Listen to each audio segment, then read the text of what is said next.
1 Corinthians chapter 7 Directions concerning marriage. Now concerning the matters about which you wrote, it is well for a man not to touch a woman.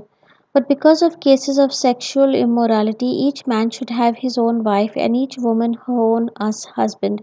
The husband should give to his wife her conjugal rights, and likewise the wife to her husband. For the wife does not have authority over her own body, but the husband does. Likewise, the husband does not have authority over his own body, but the wife does.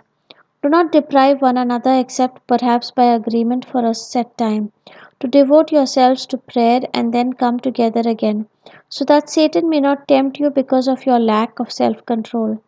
This I say by way of concession, not of command.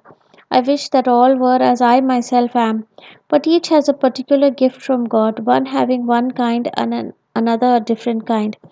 To the unmarried and the widows I say that it is well for them to remain unmarried as I am. But if they are not practicing self control, they should marry, for it is better to marry than to become aflame with passion. To the married I give this command, not I but the Lord, that the wife should not separate from her husband. But if she does separate, let her remain unmarried or else be reconciled to her husband, and that the husband should not divorce his wife. To the rest I say, I and not the Lord, that if any believer has a wife who is an unbeliever, and she consents to live with him, he should not divorce her. And if any woman has a husband who is an unbeliever, and he consents to live with her, she should not divorce him. For the unbelieving husband is made holy through his wife, and the unbelieving wife is made holy through her husband. Otherwise, your children would be unclean. But as it is, they are holy. But if the unbelieving partner separates, let it be so. In such a case, the brother or sister is not bound. It is to peace that God has called you. Wife, for all you know, you might save your husband. Husband, for all you know, you might save your wife. The life that the Lord has assigned. However that may be, let each of you lead the life that the Lord has assigned, to which God called you. This is my rule in all the churches. Was anyone at the time of his call already circumcised? Let him not seek to remove the marks of circumcision. Was anyone at the time of his call uncircumcised? Let him not seek circumcision. Circumcision is nothing, and uncircumcision is nothing. But obeying the commandments of God is everything. Let each of you remain in the condition in which you were called. Were you a slave when called? Do not be concerned about it. Even if you can gain your freedom, make use of your present condition now more than ever.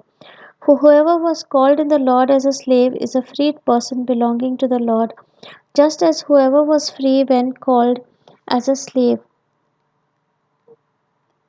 is a slave of Christ. You were bought with a price. Do not become slaves of human masters.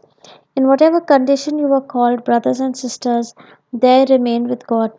The unmarried and the widows. Now concerning virgins, I have no command of the Lord, but I give my opinion as one who by the Lord's mercy is trustworthy.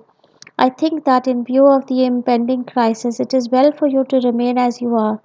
Are you bound to a wife? Do not seek to be free. Are you free from a wife? Do not seek a wife. But if you marry, you do not sin, and if a virgin marries, she does not sin.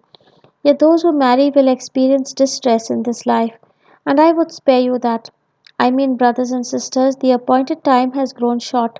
From now on, let even those who have wives be as though they had none, and those who mourn as though they were not mourning, and those who rejoice as though they were not rejoicing, and those who buy as though they had no possessions, and those who deal with the world as though they had no dealings with it.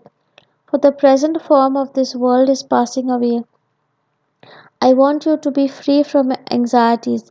The unmarried man is anxious about the affairs of the Lord, how to please the Lord, but the married man is anxious about the affairs of the world, how to please his wife, and his interests are divided. And the unmarried woman and the virgin are anxious about the affairs of the Lord, so that they may be holy in body and spirit. But the married woman is anxious about the affairs of the world, how to please her husband. I say this for your own benefit, not to put any restraint upon you, but to promote good order and unhindered devotion to the Lord. If anyone thinks he is not behaving properly towards his fiancée, if His passions are strong, and so it has to be. Let him marry as he wishes. It is no sin. Let them marry. But if someone stands firm in his resolve, being under no necessity, but having his own desire under control, and has determined in his own mind to keep her as his fiancée, he will do well.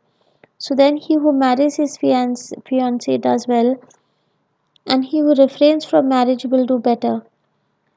A wife is bound as long as her husband lives, but if the husband dies, she is free to marry anyone as she wishes, only in the Lord. But in my judgment, she is more blessed if she remains as she is, and I think that I too have the Spirit of God. The word of the Lord. Thanks be to God.